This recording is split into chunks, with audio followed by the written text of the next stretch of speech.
কিসের অহংকার তোমার মিয়া? কিসের অহংকার? এত অহংকার আর দাম্ভিকতা নিয়ে কিসের হাঁটা? কি অহংকার করার কি আছে? তুমি তোমার পা দিয়ে জমিন ফাটাতে পারো না, তুমি লাফিয়ে পাহাড়ের সমান উঁচু হতে পারো না, তো অহংকার কিসের তোমার?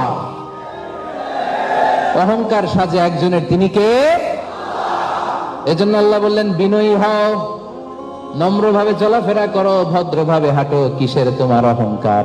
মানুষের কখনো অহংকার থাকতে পারে? সামান্য তুচ্ছ পানি থেকে আমাদের সৃষ্টি, ওই তুচ্ছ পানির সৃষ্টি মানুষ দুনিয়াতে আসার পরে দুর্বল, গায়ে কোনো জামা ছিল না, কাপড় ছিল না, গায়ে শক্তি ছিল না। ছিল?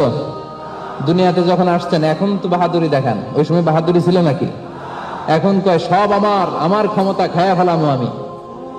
তো যখন আসছিলেন দুনিয়াতে শক্তি ছিল? তুচ্ছ পানি থেকে আসছেন, গায়ে কাপড় ছিল? হ্যাঁ, অল আর নেকেড, উলঙ্গ। আবার যখন চলে যাব,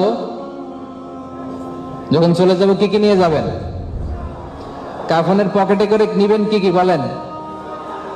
তাহলে যখন এসেছি তখনও নেকেড, জামা নাই, কিচ্ছু নাই, কিছু করবার মতন শক্তি নাই। আবার দুনিয়া থেকে যখন বিদায় নিয়ে যাব তখনও আমার সাথে কেউ থাকবে না, ঠিক কিনা? এমনকি আমার কাঁধের যে দুইজন ফেরেশতা তারাও পালিয়ে যাবে, ঠিক কিনা? দুই কাঁধে জিত ছিল যে তোমার দুইজনা পাহারা, তোমারে একলা থইয়া পালাইছে তাহারা। তোমার আট কুঠুরি নয় দরজা বন্ধ যে ওই হলো রে হলো, মুখে আল্লাহ রসুল সবে বলো, ও মুখে আল্লাহ রসুল সবে বলো। দুয়ারে আইসাছে পালকি নায়রে যাও তো হলো রে তোলো, মুখে আল্লাহ রসুল সবে বলো, ঠিক কিনা? আসলাম একা, চলে যেতে হবে একা। তুচ্ছ এক ফোঁটা পানি থেকে আল্লাহ আমাদেরকে বানালেন, এজন্য মানুষের হৃদয়ে অহংকার শোভা পায় না। অহংকার একজনের চাদর, তিনি কে? তাহলে যখন হাঁটবেন খুব অহংকার করে হাঁটবেন, তাই না?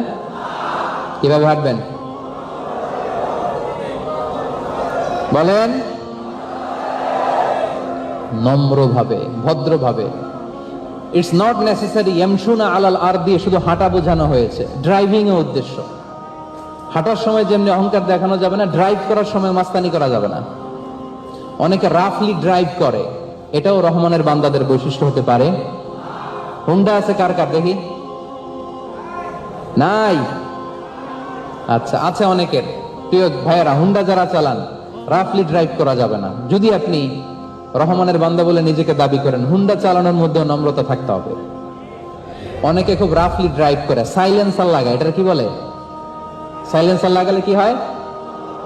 আওয়াজ হয়, আশেপাশের লোকদের খুব আরাম লাগে। কেমন লাগে? এই যে বড় বড় কন্ডোমিনিয়ামস, আমি মাঝে মাঝে থাকি অনেক জায়গায়, তো দেখি রাত 3টার দিকে রেস দিতেছে, রেস হুন্ডা দিয়ে ভো ভো করে, এমন সাইলেন্সার, অসুস্থ রুগীরা জেগে যায়। এরকম করা যাবে? গায়ের এই যে শক্তিটা আজ থেকে 30 বছর পরে আর থাকবে? হ্যাঁ, থাকবে না।